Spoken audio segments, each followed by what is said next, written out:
Good morning, everyone. Thanks for having me.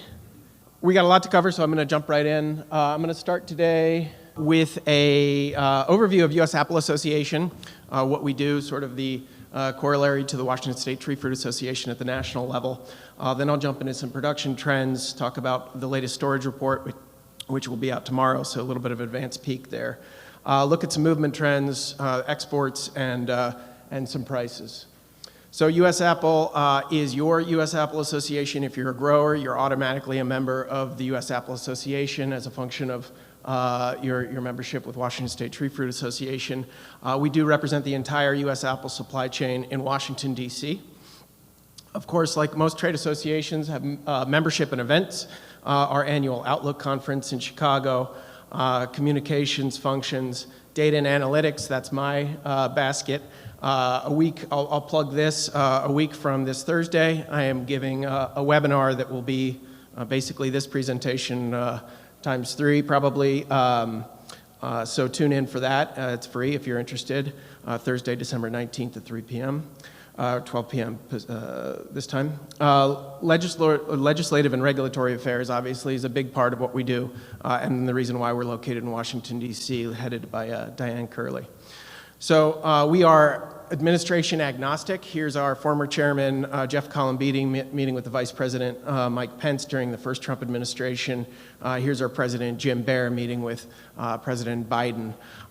It doesn't matter who's in charge. We need to work with them. We need to bring our issues in front of them and get the job done. So again, high-profile events, bringing eyeballs to your issues. Here's Jim Baer speaking with your Representative Newhouse on the Capitol steps. Here are 3 of your growers, prominent growers on our board, meeting at the White House to discuss labor and trade to the administration. Here's our board meeting with Secretary of Agriculture Tom Vilsack, and here's us meeting with John Boozman, who is the incoming chair of the Senate Agriculture Committee. So again, access and influence. And so I just want to also plug Diane's Capitol Hill Day. It's a very important part of the process. Just like you would go to Olympia here in the state, make the lawmakers aware of your issues. We also need you to come to Washington and let those lawmakers know what you're facing. And they've heard our stories. They need to hear yours. So some of the bottom line, coronavirus food assistance program, this might be a typo. It might be closer to 300 million, but what's 100 million between friends?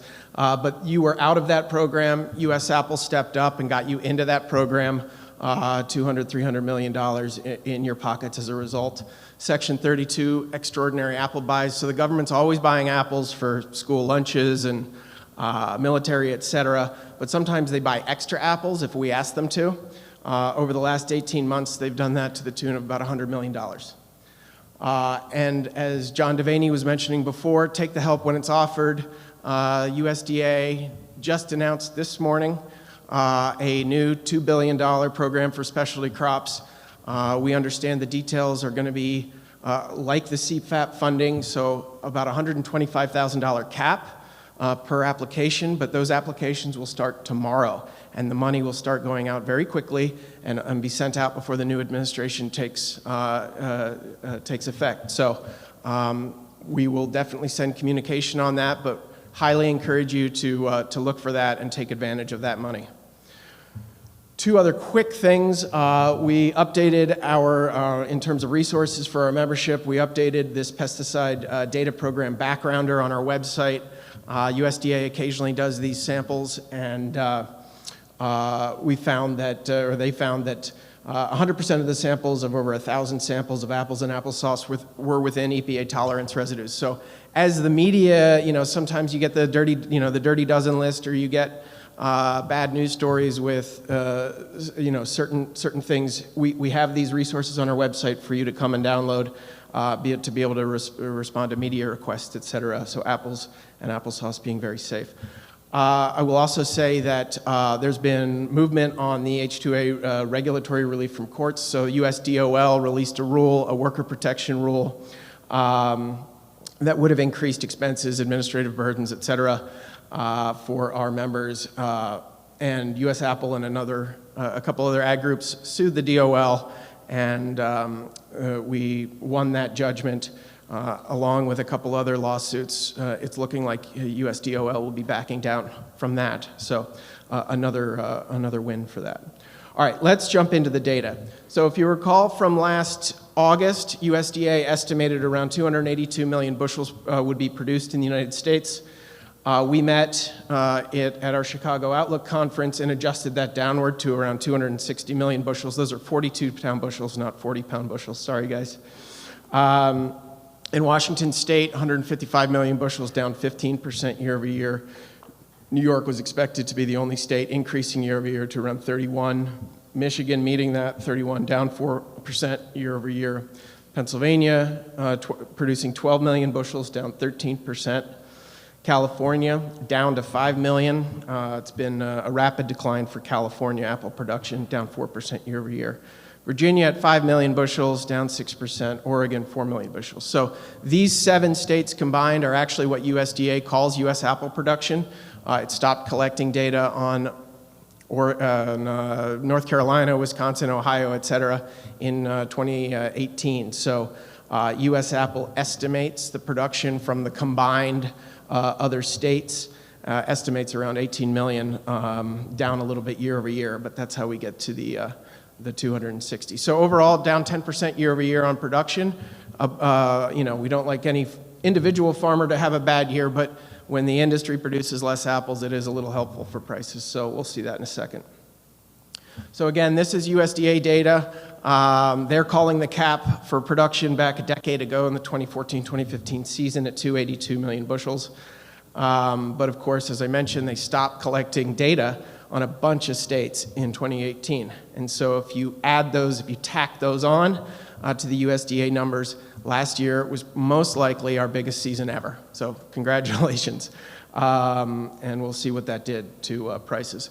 As I mentioned, the U.S. storage report is coming out tomorrow, but here's a little bit of an advanced look.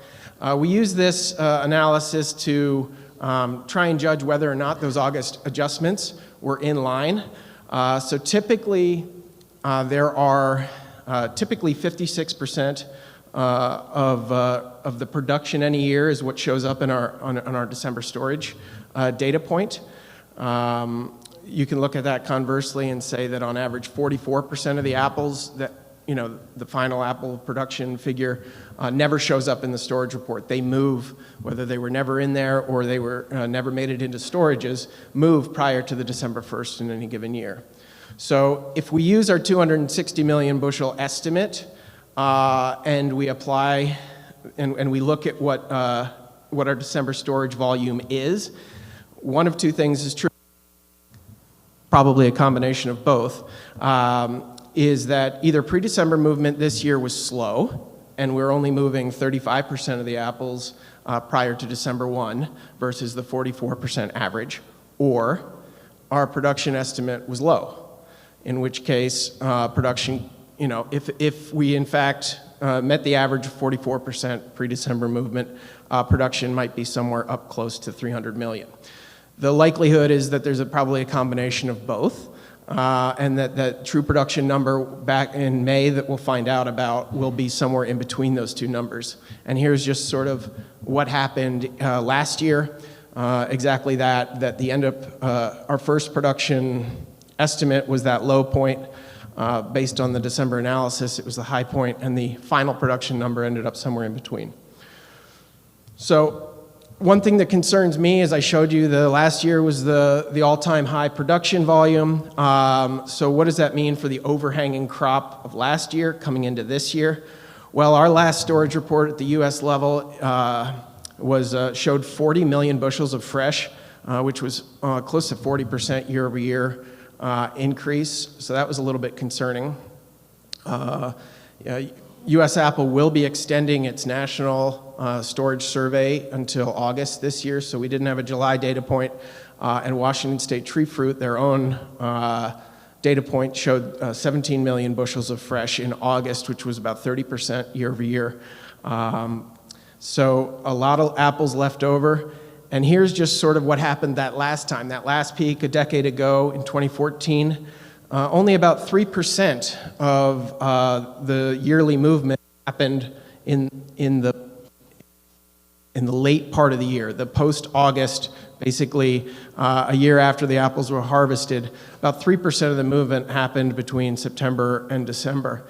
Well, in a year that wasn't particularly impressive, 2022-23, 7% of that movement happened after August. So we are still filtering in that huge year we had last year.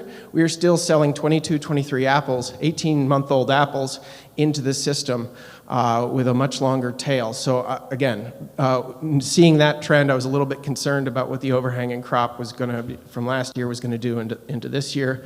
So again, we're moving apples into March. So this year we've done pretty well. We had a blockbuster August. We moved a huge number of apples, 23 million bushels from August to November. Compare that to what we had that last season, the 22-23, 15 million bushels. So we moved 8 million more bushels of the older apples compared to last year. So I'm less concerned now about that overhanging crop situation than I was before. I don't know if 2.5 is the right number, but I was concerned it could be 10, 12 million bushels. I don't think that you're going to be competing against yourselves from last year to as much as I thought you might be. So that is encouraging. In fact, that August was the highest August ever. Congratulations. You moved more apples this past August, according to USDA, than ever before. So here's that last decade ago, the 2014-2015 season. The August movement, 30% of that movement was the new crop, and only 70% was the old crop. This August, you shuttled a lot of your old apples out. So 90% of the biggest August ever were last year's apples, and only 10% was this year's crop. So you were making room for it, and you saw that avalanche coming. So good job on that. The other thing, a decade ago, 30% of that August movement was exports, because exports were cranking. That was great. We don't have the benefit of that now. We'll show in a second exports being down, but only 20% of our August shipments were exports this season. So we're moving a lot of old domestic apples this past August to make room for the new ones. So let's look at exports. We have from that high point, the 2014-2015 season until the 22-23 season, exports cratering 41%. A lot of that being driven by India, as you know, and various other issues. Exports are still down. They're down 13% from that time, but up considerably over the last season over season, so up 47%. I don't know if all those apples were sold profitably. I think some of that was a function of necessity to get them offshore, but that's a good trend. We want to see the exports continue to get back to where they were. So who are we sending our apples to? Mexico, we're sending close to $400 million worth. Washington's share of that is about 72%. Canada is the number 2 export market, 166 million, with Washington having 3/4 of that as well. Those two combined, 52% of our exports. Well, that's a problem if we get into a trade war. So that is something that I heard some comments this morning about that already, that we will be very attuned to. Don't want to see what happened with India happen with our 2 largest export markets. If you remember, India was our number 2 market ahead of Canada, and it fell to near zero, and we're just clawing it back now. Taiwan, 100 million, Washington most of that, Vietnam, 64, Washington most of that. India, as I said, climbing back from zero, 42 million sending apples there, with Washington being 9 out of 10 apples going there. And then finally, the rest with 1.1 billion being the total export market in this past season. So what did all those apples do to prices? Well, again, a decade ago when we had the previous peak, from July to August, prices were down 12% through the season. They did recover. This is retail prices. This is the consumer price index. Last year, unfortunately, we beat that. July to July, they fell through August, continuing to fall through July, down 15%. Fortunately, the retail prices have recovered a little bit, up 8% from July to August. But of course, as you guys are well aware, the retail price is not the price you guys are getting. And so the shipping point price data indicate a much more troubling story. This is Honeycrisp prices, down 55% over the season from August to July. Granny Smith prices down 45%. Golden Delicious down 20%. Fuji 18%. Gala, they started to fall, but then as supplies dwindled, prices recovered a little bit and actually ended up 4% above where they started the season. And Red Delicious down 29%. So this is how things are going this year so far. So I included that July data point at the beginning to show you where we started. And so far, Honeycrisps have recovered 54%. So it's easier to get a big increase off of a lower base. So if the other one decreased 55% and this increased 54%, you're not going to get back to where you were. But it's nice that it's headed in the right direction. Granny Smith up 4% so far this year on the grower prices. Golden Delicious up 5%. Fuji up 7%. Galas are down 9%, so bucking the trend. Gala's always going opposite. Red Delicious up 10%. So it's interesting how these data are inversely correlated with the December storage data. Again, this out tomorrow, but a bit of advanced peak. Honeycrisp storage volumes are down 32% year over year, again, which is great, which is helping that price go up. Granny Smith prices down 3%, causing the prices to increase a little bit. Golden Delicious down 21%, prices up 5%. Fuji down 8%, and because the Galas are up a little bit on supply, I think that's why we're seeing that price decline a little bit. And Red Delicious down 8%. An interesting part of the piece of this new storage report is the Cosmic Crisp figure, 66% year-over-year increase, which you guys are expecting to see huge increases as these new trees come online. But now the Cosmics are getting to Fuji levels of production, and so it'll be interesting to see what happens with prices as a result of that supply increase. But that is what I have for you this morning. This is the annual report that we have. If you scan the QR code, you can get access to that. But thanks.